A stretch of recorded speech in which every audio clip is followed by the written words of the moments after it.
आज हम इस लेक्चर में जानेंगे कि डिस्टिलेशन क्या जानेंगे, डिस्टिलेशन एंड और टाइप्स ऑफ डिस्टिलेशन के बारे में, ठीक है ना।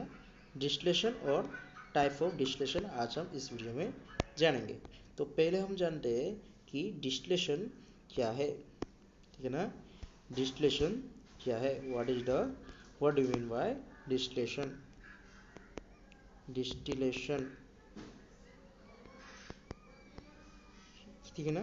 डिस्टिलेशन में यानी क्या है, पहले हम ये जानते हैं। तो डिस्टिलेशन में क्या होता है कि हम डिस्टिलेशन में टू लिक्विड मिक्सचर जो होता है वो टू लिक्विड मिक्सचर को हम सेपरेट करते हैं। कैसे सेपरेट करते हैं, वो बॉइलिंग पॉइंट डिफरेंस है, separating two liquid mixtures, separating the two liquid mixture by using their based on their boiling point differentiate or and difference of the boiling point or relative volatility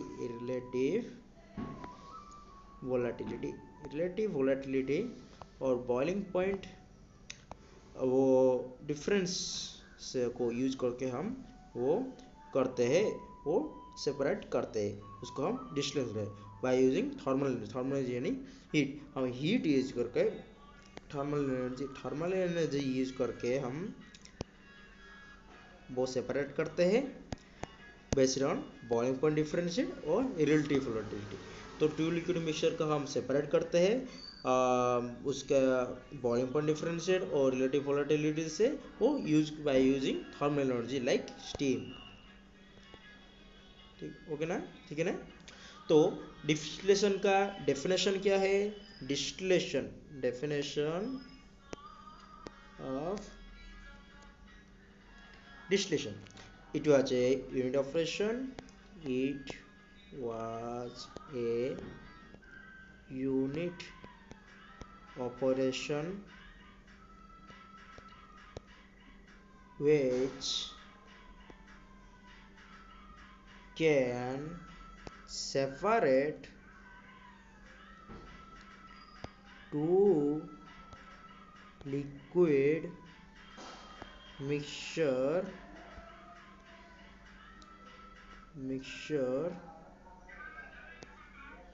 by using or based on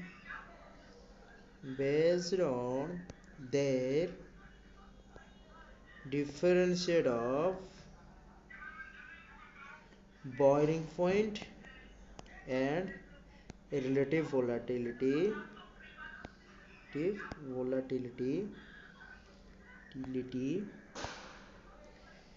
by using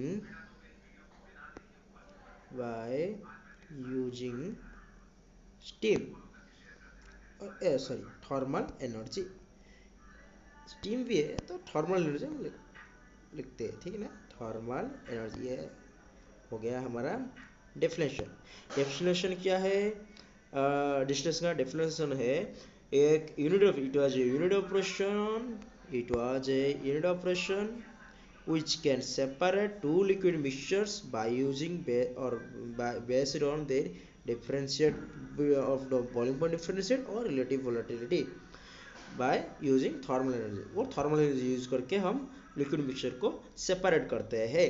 तो ये हो गया distillation. Next हम जानते हैं कि चलिए जानते हैं types of the distillation. Types of distillation, कई सारे टाइप से डिस्टिलेशन है। पहला आता है हमारा सिंपल डिस्टिलेशन, नंबर 1 सिंपल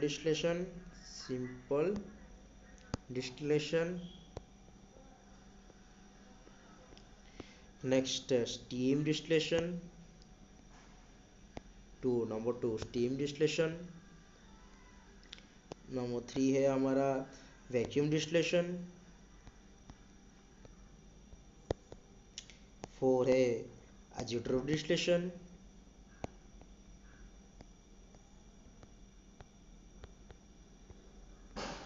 5 है extractive distillation,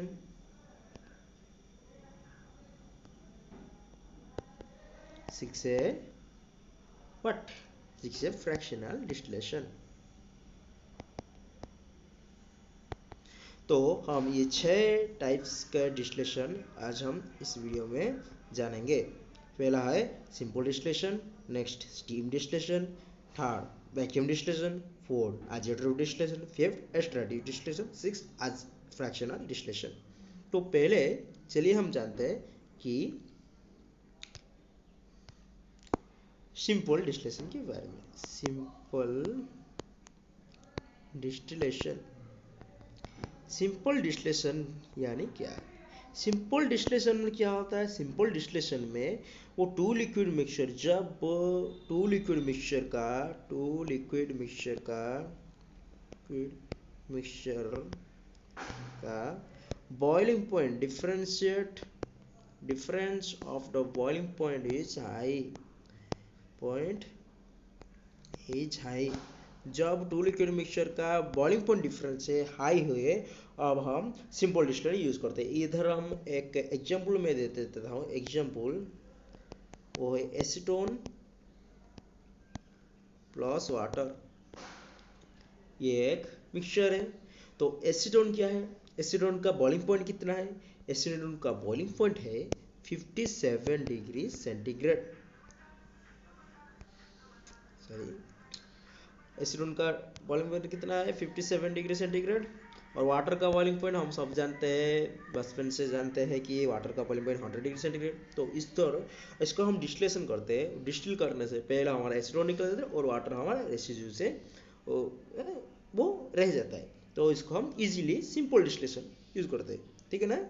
नेक्स्ट आता है हमारा इधर हो गया हमारा सिंपल डिस्टिलेशन। नेक्स्ट हम जानते हैं कि स्टीम डिस्टिलेशन।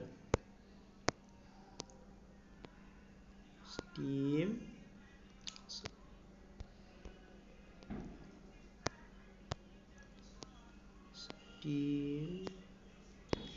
डिस्टिलेशन, ठीक है ना? स्टीम डिस्टिलेशन क्या है? स्टीम डिस्टिलेशन हम कब यूज करते हैं? देखो, स्टीम डिस्टिलेशन में हम डायरेक्ट लाइव स्टीम अप्लाई करते हैं। अप्लाइंग डायरेक्ट लाइव स्टीम हम अप्लाई करते हैं स्टीम डिस्टिलेशन में। ठीक है ना? तो वो स्टीम डिस्टिलेशन क्या है? जब एक कंपोनेंट है, वो कंपोनेंट और दूसरा मिक्सचर वो नॉन वोलेटाइल इम्प्यूरिटीज है। कंपोनेंट हाई बॉइलिंग कंपोनेंट है, high boiling component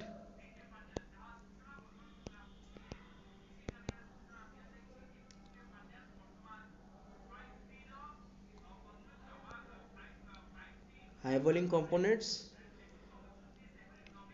plus non volatile impurities, non volatile impurities है। ठीक है ना? हमारा हाई बॉइलिंग कंपोनेंट्स है और नॉन वोलेटाइल इम्प्यूरिटी है। तो इसको हम स्टीम डिस्टिलेशन यूज करते हैं। डायरेक्ट हम स्टीम अप्लाई कर देते हैं, वो डिस्टिलेशन करते हैं। हाई बॉइलिंग कंपोनेंट्स और नॉन बॉइलिंग हम सेपरेट करते हैं। हाई बॉइलिंग अगर हमको सेपरेट करना है स्टीम डिस्टिलेशन से, आप सेपरेट कर सकते हैं हाई बॉइलिंग कंपोनेंट से, नॉन वोलेटाइल इम्प्यूरिटीज से हाई बॉइलिंग कंपोनेंट को। हाई बॉइलिंग कंपोनेंट को हम किसी से सेपरेट कर सकते हैं? नॉन वोलेटाइल इम्प्यूरिटीज के। ठीक है ना? और क्या क्या होता है? और जब क्या होता है कि किसी एक बॉइलिंग पॉइंट, किसी एक कंपोनेंट का क्या होता है कि हाई टेम्परेचर, वो अगर बॉइलिंग पॉइंट उसका क्रॉस करता है वो मटेरियल क्या होगा? डिकम्पोज होना स्टार्ट करते हैं। तो हम तभी हम स्टीम डिस्टिलेशन भी यूज करते हैं। और नेक्स्ट क्या होता है कि chances of decomposition of material,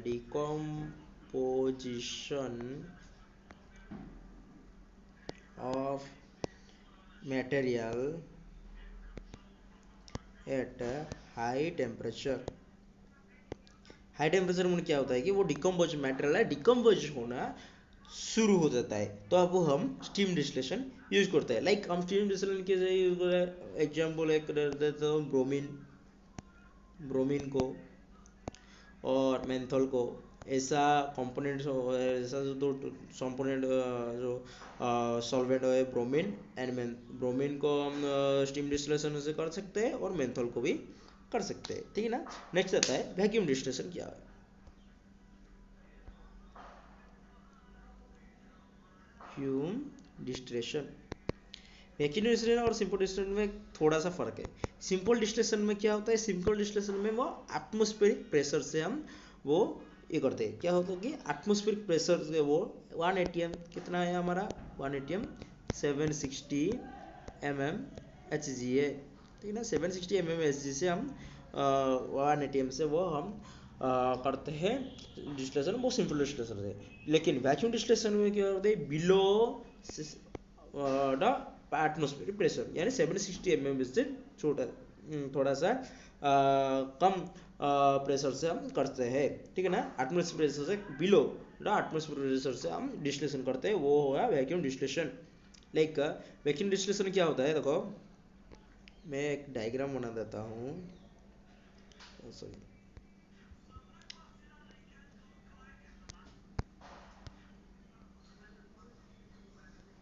ये हमारा डिस्टिलेशन कॉलम है, ये हमारा केटल है, ये बोले हो गया।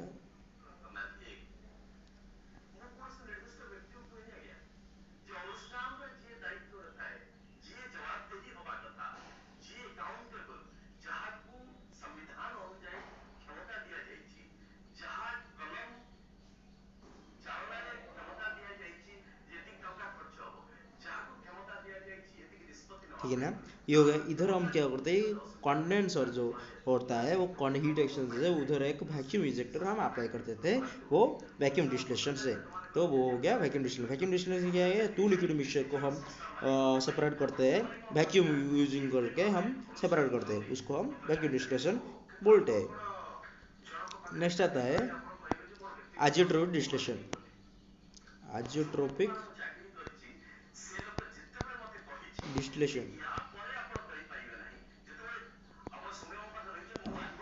एजिटेटिव डिस्टिलेशन क्या है, एजिटेटिव डिस्टिलेशन से जब बॉइलिंग पॉइंट डिफरेंस लो हो, वेरी लो हो, low boiling point differentiate boiling point low हो, इधर हम क्या करते हैं, थर्ड कंपोनेंट हम ऐड करते हैं। थर्ड कंपोनेंट को हम क्या बोलते हैं, थर्ड कंपोनेंट को हम बोलते हैं कि एंट्रेनर। एंट्रेनर वो थर्ड कंपोनेंट जो ऐड करता है वो उसका हो गया वो एंट्रेनर, उसको हम बोलते हैं एंट्रेनर। वो थर्ड कंपोनेंट को आप ऐड करके वो डिस्टिलेशन वो सेपरेट करते हैं वो टू कंपोनेंट्स को, जिसका boiling point difference boiling point low होता है। एक एग्जांपल मैं दे देता हूँ, इधर एग्जांपल है वाटर, हमारा मिक्सचर है, टू कंपोनेंट का mixture plus acetic acid. Water का बॉइलिंग पॉइंट कितना है दोस्तों, वाटर का बॉइलिंग पॉइंट है 100 डिग्री सेंटीग्रेड, हम बचपन से जानते हैं। एसिडिक एसिड का 115 डिग्री सेंटीग्रेड। इधर क्या डिफरेंस है, 15 डिग्री सेंटीग्रेड होता है, तो हम इसको हम सिंपल डिस्टिलेशन से सेपरेट नहीं कर सकते, तो हम इधर एजिड्रोइड, इधर एक एंट्रेनर हम ऐड करते हैं। एंट्रेनर का नाम क्या है, ऐड हो गया, वो एंट्रेनर है ब्यूटाइल एसीटेट। ब्यूटाइल एसीटेट वो एंट्रेनर हुआ, उसका बॉइलिंग पॉइंट कितना है, ब्यूटाइल एसीटेट का 90 डिग्री सेंटीग्रेड। तो ब्यूटाइल एसीटेट का 90 डिग्री सेंटीग्रेड हो गया, तो वो हम इस लिक्विड मिक्सचर से ऐड कर देते हैं।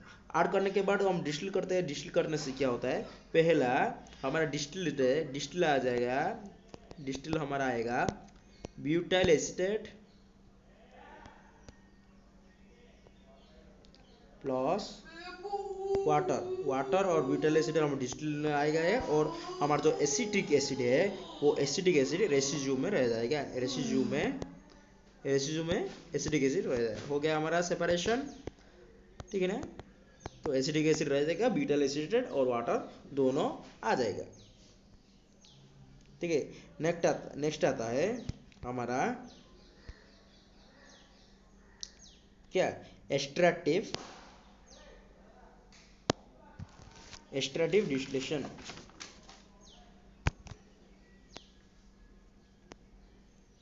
Extractive distillation. स्टैटिक डिस्टिलेशन में क्या होता है? स्टैटिक डिस्टिलेशन जब boiling point differentiate very close होता है, boiling point difference very close, close boiling point differentiate very very close होता है, तो अब हम एक सॉल्वेंट ऐड करते हैं, वो सॉल्वेंट को जो कि रिलेटिव वोलेटिलिटी को अल्टर करता है। ओरिजिनल जो कंपोनेंट होता है, जो ओरिजिनल कंपोनेंट है, वो उस कंपोनेंट का रिलेटिव वोलेटिलिटी को अल्टर करता है, ठीक है ना, उसको हम स्टैटिक डिस्टिलेशन बोलते हैं। उधर हम एजिटेटिव डिस्टिलेशन में क्या थर्ड कंपोनेंट ऐड किया, उस थर्ड कंपोनेंट का क्या बोल रहे हैं, इंटरनेट बोलते हैं, और स्टैटिक डिस्टिलेशन में एक ऐड कर दिया वो जो कि सॉल्वेंट को जो कि अल्टर करता है, रिलेटिव ओरिजिनल कंपोनेंट का जो रिलेटिव वोलेटिलिटी है वो उसको अल्टर कर सकता है, वो इंक्रीज कर सकता है, डिक्रीज भी कर सकता है, ठीक है ना। ठीक है, तो boiling point differentiate very close हो गया, तो एक adding a solvent which can alter the relative volatility of the original components, ठीक है ना, जो कि अलग होता है, सेपरेट हो जाता है। तो इसमें आपको कुछ आपको समझ में आएगा, एक एग्जाम्पल आपको मैं दे देता हूँ जो आप क्लियर से समझ सकते हैं, ठीक है ना। इधर एक एग्जाम्पल है, टोलुइन मिक्सचर है, टोलुइन और आइसोक्टेन का, टोलुइन और आइसोक्टेन का मिक्सचर है, ठीक है ना।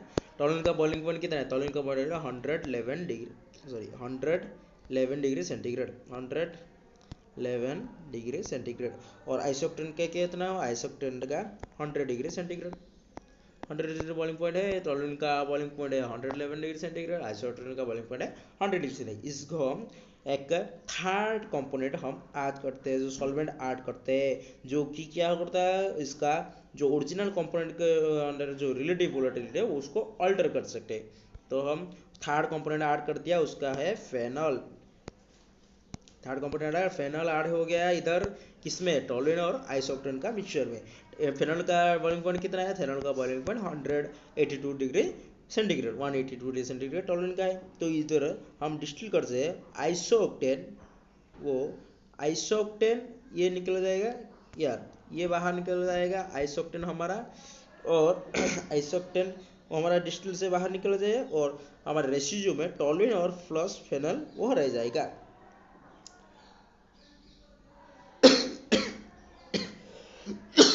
टोलुइन प्लस फेनॉल हमारा रेसिड्यू से रह जाएगा, आइसोक्टेन हमारा बाहर डिस्टिल बाहर निकल जाएगा, डिस्टिल हो जाएगा, निकल जाएगा, फेनॉल प्लस टोलुइन हमारे रेसिड्यू में रह जाएगा। नेक्स्ट आता है हमारा फ्रैक्शनल डिस्टिलेशन। फ्रैक्शनल डिस्टिलेशन हम वो पेट्रोलियम इंडस्ट्री में जो क्रूड ऑयल को सेपरेट करने से वो करने के लिए यूज करते हैं। तो separating more than two components, separating more than two components, ठीक है ना। Fractional distillation separating more than two components, like I will give you example, like crude oil को सेपरेट करने के लिए हम यूज करते हैं। तो आज हम इस लेक्चर में क्या जाने, आज हम इस लेक्चर में जाने डिस्टिलेशन, ठीक है ना। डिस्टिलेशन क्या है, उसका डेफिनेशन क्या है, और टाइप्स ऑफ डिस्टिलेशन हो गया हमारा, सिंपल डिस्टिलेशन हो गया, steam distillation, vacuum distillation, agitative distillation, iterative distillation और फ्रैक्शनल डिस्टिलेशन, ठीक है ना। तो अगर आप चैनल को सब्सक्राइब नहीं किया तो प्लीज़ सब्सक्राइब, और जो बेल आइकन है उसको भी दबा देना। Thank you.